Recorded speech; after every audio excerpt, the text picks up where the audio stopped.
Hello, so good day, everyone. For our lecture today, we shall be discussing the spinal reflexes. So I'm Dr. Dennis Bravo, and I'll be delivering this lecture. So for the outline, we'll have first an overview and an introduction of what a reflex is, and we shall also discuss the components of a reflex arc. And then we shall be discussing the different spinal reflexes. We'll start first with the simpler monosynaptic reflexes before we go to the more complex polysynaptic reflexes. And the last part of our lecture will be to evaluate how do we evaluate different reflexes. So let's now have an overview and an introduction of what a reflex is, as well as the components of the reflex arc. Okay, so the first question is, what are reflexes? So reflexes can be defined as rapid automatic responses to a particular stimuli. So reflex involve sensory fibers that carry sensory information to the CNS and motor fibers that would carry activation of an effector organ. Now, there are different means to classify reflexes. So reflexes can be classified according to development, to the site of information processing, to the nature of the resulting motor response, and based on complexity of the neural circuits involved. So we can use this diagram as a method of classifying reflexes. So by development, reflexes can be either innate or acquired. In terms of response, reflexes can be either somatic or visceral. In terms of complexity, reflexes can be either monosynaptic or polysynaptic. And if you use the processing side as a means of classifying reflexes, reflexes can be either spinal or cranial. Okay, so let's recap. Innate reflexes are reflexes that result from connections that are formed between neurons during development. So once you are born, you already have this kind of reflex. And then there are reflexes that are acquired. So these are learned reflexes, and they typically involve more complex motor patterns. An example of an acquired reflex would be a skier being capable of making quick adjustment in body positioning while driving. Another example would be while racing, not driving. Another example is like when you are riding a bike. So this one involves a lot of acquired reflexes. Okay. Reflexes can also be either somatic reflexes when they do control skeletal muscles, or visceral reflexes when they control activities of other systems. Now, based on complexity, reflexes can be either monosynaptic or polysynaptic. In monosynaptic reflex, there is a direct connection between the sensory neuron and the motor neuron within the central nervous system. So there is no presence of interneurons that mediate the communication between a sensory neuron and a motor neuron. In contrast, a reflex is said to be polysynaptic when the communication between a sensory neuron and a motor neuron is mediated by a system of interneurons that are found within the central nervous system. For our lecture today, we shall be using this as one of the bases for classifying reflexes. At the same time, we shall also classify reflexes based on the processing side. So on the second part of our lecture, we shall be discussing the different cranial reflexes which are processed in the brain. While in this part of our lecture, we shall be discussing the spinal reflexes where the interconnections and processing events occur within the spinal cord. So however we classify a reflex, they do follow a certain wiring. We refer to this as the reflex arc. Reflex arc. Now, typically, a reflex follows 5 steps. The first is the arrival of the stimulus and the activation of a receptor. This activation of the receptor eventually activates a sensory neuron that brings that information within the central nervous system where that information is processed.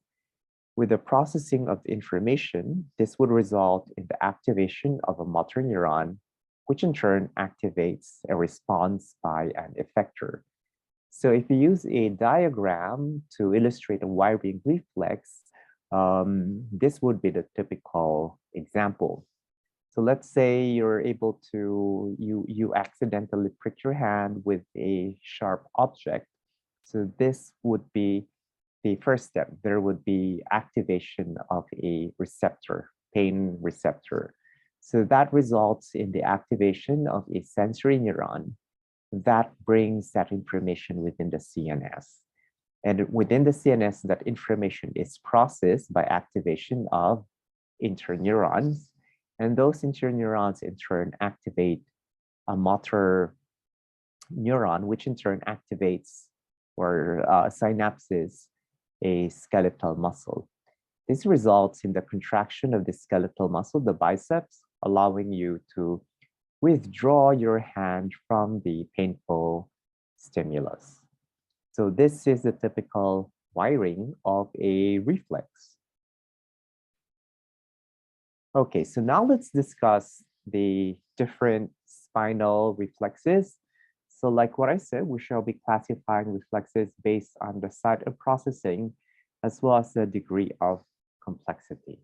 So the spinal reflexes have interconnection and processing events that occur within the spinal cord. Now, spinal reflexes range from simple monosynaptic reflexes, and this only involve a single segment of the spinal cord, to the more complex polysynaptic reflexes that may involve many segments of the spinal cord. Let's start first with the simpler monosynaptic spinal reflexes. There are 2 examples that will be presented here, both of which are the stretch reflexes. So an example of a monosynaptic spinal reflex is the stretch reflex, which functions to automatically monitor skeletal muscle length and tone. Now, within the stretch reflexes, we have 2 examples. The first is the well-known patellar reflex, sometimes referred to as the knee-jerk reflex. And the other one is the postural reflex, whose function is to maintain your upright position. So let's start first with the patellar knee-jerk reflex, an example of a stretch reflex. So this is one of the most popular reflexes. So I'm sure you've seen this done to a patient before. So when an examiner or a physician taps the patellar tendon, the observation, the response that we would observe is that there would be kicking of the leg. So this is the patellar reflex. Now let's trace its pathway. With the tapping of the hammer on the patellar tendon, this results in the stretch of the tendon and the muscle attached to it. This results in the activation of the muscle spindle. With the activation of the muscle spindle, this results in the activation of the sensory neuron that brings that information within the gray matter of the central nervous system. Now, this sensory neuron synapses directly with a motor neuron. So there is no need for an interneuron to facilitate the communication between the sensory neuron and the motor neuron.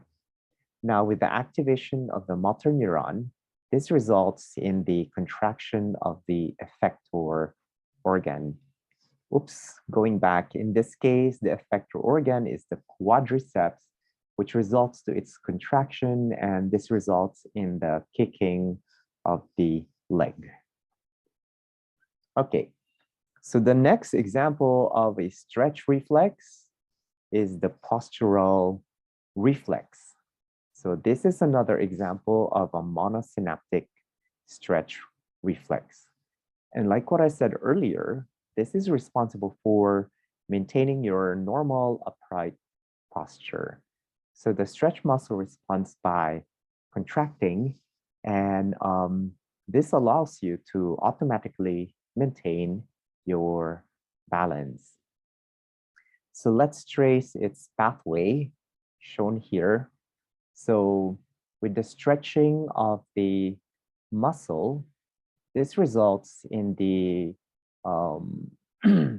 activation of the muscle spindle that in turn activates the sensory neuron, which synapses directly with the motor neuron within the gray matter of the spinal cord. With the activation of the motor neuron, this results in the contraction now of the muscle. So this is the postural reflex. Now let's move on to the more complex polysynaptic spinal reflexes. So this, of course, produces much more complicated responses, and this is characterized by the presence of interneurons, which are absent from the monosynaptic reflexes. Now, these interneurons control more than one muscle group.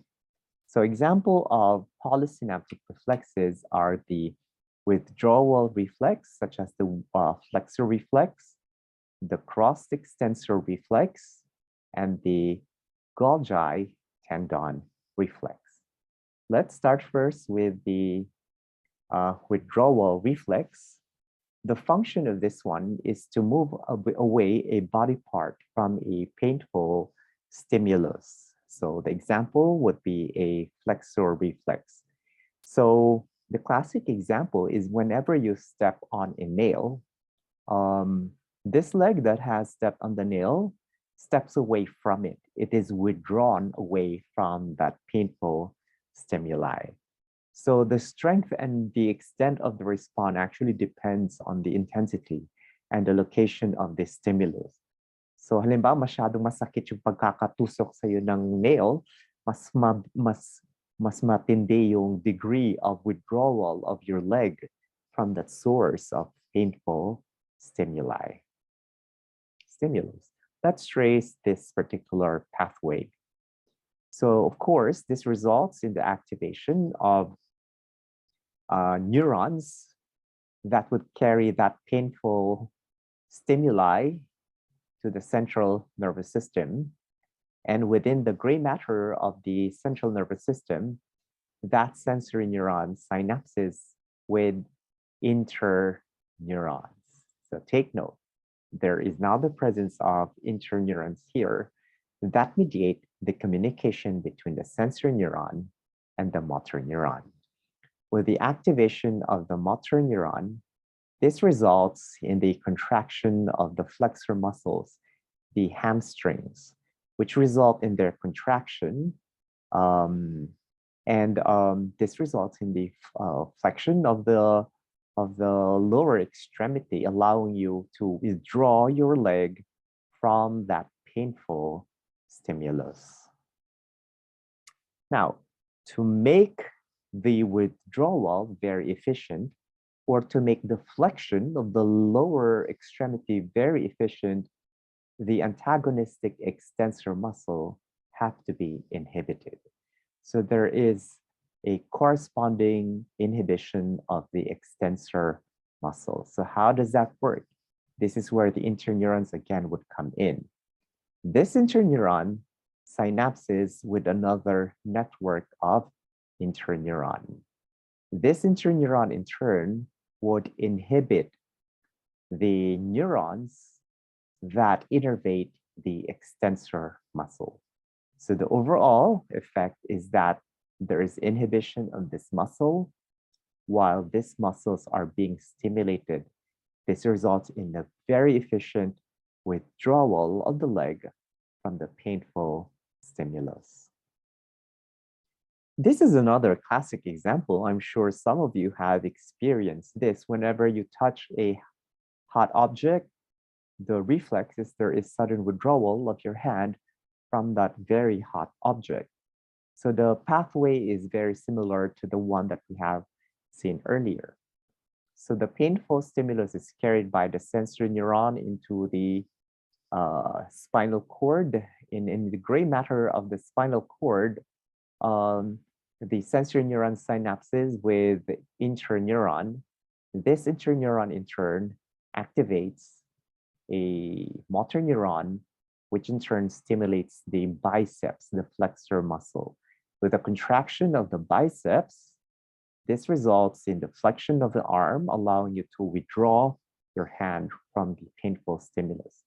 And as always, this interneuron right here also synapses with another set of interneuron, which provide inhibition to the neurons that innervate the extensor muscles. So there would be relaxation of the extensor muscle, which of course allows rapid flexion of the arm. Now, if you notice, the withdrawal reflex that we have seen that has been demonstrated on the leg and on the arm right here has a corresponding reciprocal inhibition of the antagonistic muscle. So yung withdrawal reflex, may kalakip yan na reciprocal inhibition. So in other words, for flexor reflex to work efficiently, the stretch reflex of the antagonistic or extensor muscle must be inhibited. That would be this one. And this inhibition, reciprocal inhibition, is done by interneurons that are found in the spinal cord. Okay, so there is another polysynaptic reflex that we need to discuss, and that is the crossed extensor reflex. What you need to remember about the cross extensor reflex is that this occurs simultaneously and is coordinated with the flexor reflex. For example, whenever you step on a nail, with the activation of the flexor reflex, this leg is flexed upward or withdrawn from the painful stimuli. Of course, you have to have means of maintaining your balance so that you don't fall off.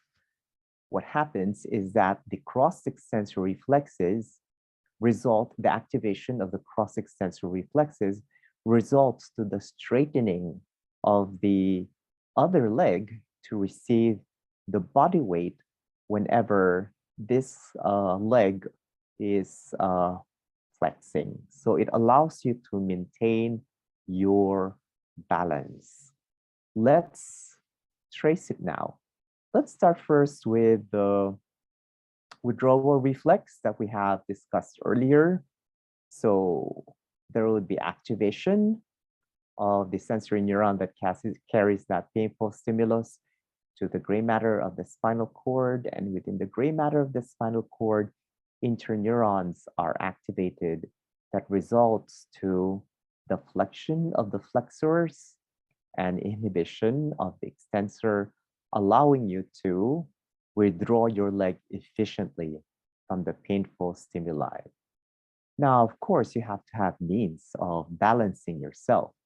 This is where the crossed extensor reflex would come in. This same interneuron would send out fibers that would cross over to the contralateral side. And this same interneuron that has crossed over to the contralateral side will activate the motor neuron that innervates the extensor muscles on the contralateral side, allowing the muscle here to straighten up, to contract, allowing the lower extremity to straighten up. And at the same time, the same interneuron would activate another interneuron that would cross over to the contralateral side, which in turn would inhibit this motor neuron that are responsible for innervating the flexors. So the flexors in turn are inhibited. So there is rapid extension of this leg to receive your body weight whenever this leg is withdrawn away from the painful stimulus. All right, so now we have the Golgi tendon reflex. You can think of the Golgi tendon reflex as the opposite of the stretch reflex. So you can think of the Golgi tendon reflex as sort of like a brake to minimize the full effect of the stretch reflex. So this prevents the skeletal muscle from developing too much tension or tearing or breaking of the tendon. So let's illustrate this Golgi tendon reflex. Whenever you tap your knee, what would be elicited is the stretch reflex or the patellar reflex that causes the knee to jerk. With a sudden jerking of the knee, there would be stretching of this ligament that might result to its tearing. Pwede siyang mapunit kung biglaang nagkaroon ng jerking of the knee. To prevent that from happening, the stretch reflex has to be modified, mediated, or parang may break so that it doesn't go into a full force. This is where this Golgi tendon reflex would come in. With the stretching of this ligament by the when we're trying to elicit that Golgi tendon reflex, that information is carried by a sensory neuron that travels into the spinal cord, into the gray matter. Then it activates an interneuron that in turn activates a motor neuron that of course innervates the hamstring. With the mild contraction of the hamstring, the full kicking of the leg is prevented. This prevents the full stretching of this tendon, preventing them from being torn out. Now, at the same time, this sensory neuron would also activate an interneuron, which in turn would result to the inhibition of this neuron that are supposed to innervate the quadriceps. So this modifies now the degree of the kicking out of the leg whenever we try to elicit the tendon patellar reflex. All right, so just to recap that Golgi tendon reflex, the contracting muscle activates Golgi tendon organs. Afferent Golgi tendon neurons are stimulated. This results in the inhibition of the contracting muscle and activation of the antagonistic muscle. As a result, contracting muscle relaxes and the antagonistic muscle contracts. Okay, so reflexes can actually be modified or modulated by our brain. So brain can facilitate or inhibit reflex motor patterns based on the spinal cord. An example is whenever someone is trying to elicit a patellar tendon reflex on you, pwede mong pigilan yun actually consciously. So automatic reflexes can be activated or inhibited by the brain as needed. So we use few nerve impulse control to control complex motor function. So examples of situations where we actually control, integrate, or modulate spinal reflexes are when we are walking, running, or jumping. Okay, so what are the points to remember regarding polysynaptic reflexes? So this involves the presence of interneurons. So we have a pool of interneurons before motor neurons are activated. Those interneurons may be excitatory or inhibitory in function. Now, polysynaptic reflexes are also intersegmental in distribution. So simply put, they involve more than one single segment of the spinal cord. And they do involve reciprocal inhibition. So they coordinate muscular contraction and reduce resistance to movement. Okay, so how do we evaluate reflexes? These are some of the reflexes that can be evaluated during a physical examination. One of them is the biceps jerk reflex. So as shown in the illustration, the examiner places a finger on the inside of the extended elbow over the tendon of the biceps muscle. And then you're going to tap the finger here that is placed on top of the tendon of the biceps. The bicep in turn contracts in response, and there would be flexion of the forearm of the elbow. So this reflex actually examines the function of C5, C6 segments of the spinal cord. So any changes indicates pathology at the level of the musculocutaneous nerve or above it. The other reflex that can be evaluated during a physical examination is the triceps jerk reflex. So the patient's arm is hanging on the examiner's hand. Of course, it should be relaxed. So then the patient is instructed to rest their arm into your hand. And then the examiner taps the short tendon of the triceps muscle close to its insertion near the tip of the elbow. So what we would be able to observe when done correctly is that this forearm extends slightly. Right, so this is just an illustration to show you how it's done. So the person being examined places his arm onto your hand, and the patient is instructed to rest their arm into your hand. And then you're going to tap the finger that is placed on top of the tendon. And of course, when elicited properly, this results in the slight extension of the arm. This triceps jerk reflex examines the function of C6, C7, and C8 segments of the spinal cord.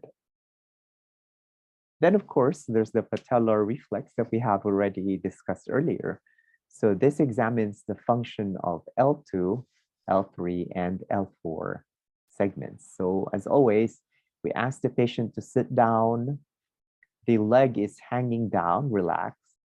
You elicit this reflex by tapping on the patellar tendon, and there, of course, would be contraction of this muscle resulting to jerking of the leg. Now, if there's absence of the patellar reflex, it is known as the Westphal sign. This, of course, occurs, or the patellar reflex is diminished in lower motor neuron lesion and whenever you are sleeping. So try this reflex to a person who's sleeping and you won't be able to elicit that reflex. And of course, this reflex is exaggerated in a person with upper motor neuron lesion. Now you may observe a pendular reflex. Anong ibig sabihin ng pendular reflex? It's like it's kicking again and again and again. So they may be a sign of a cerebellar disease. Okay, so the next one is the ankle jerk reflex. So here we tap the Achilles tendon just above its insertion on the calcaneus, and this would elicit this reflex. The reflex, the response that we should be able to observe is that there should be plantar flexion, and this is produced by the contraction of the gastrocnemius and the soleus muscle.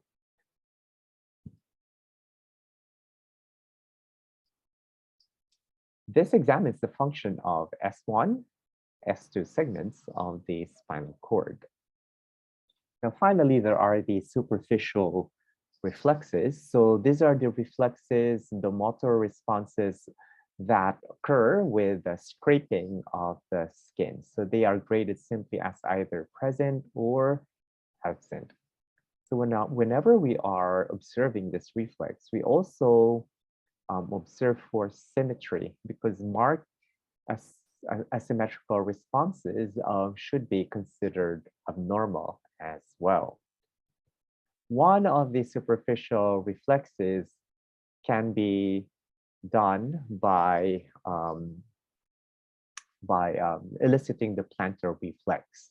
So we scrape the skin on the foot,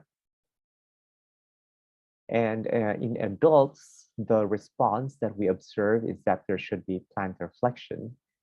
But in a person with an upper motor neuron lesion, there would be fanning out of the toes. This is what we call a Babinski sign. Excuse me, cough reflex. So Babinski sign is pathologic in adults, but is actually a normal response among young infants. Well, the next superficial reflex that can be evaluated is the abdominal reflex.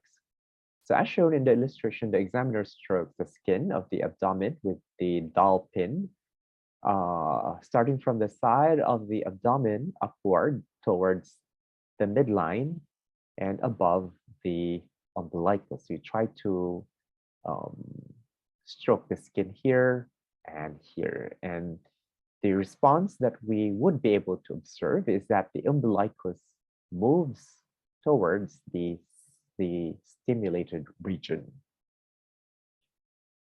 Finally, there's the cremasteric reflex, and you can perform this at home. And I'm sure you probably are doing it right now when I'm describing it to you. So this is elicited in males by stroking the upper inside of the thigh. The response that we should be able to observe is that the scrotum on the testis on the same side is elevated by contraction of the cremasteric muscles. So just to trace that pathway of the superficial reflexes, scraping of the skin results in the activation of sensory neuron, which of course, as always, brings that information into the gray matter of the spinal cord. And within the spinal cord, it synapses with interneurons. That in turn activates a motor neuron that can activate the muscle. All right, so in summary, reflexes are rapid, automatic responses to a stimuli. Spinal reflexes are reflexes where the interconnection and processing events occur in the spinal cord. And spinal reflexes can range from simple monosynaptic reflexes and the more complex polysynaptic reflexes. So that's the end of the first part. There's a separate video for the second part where we shall be discussing the different cranial reflexes. Thank you.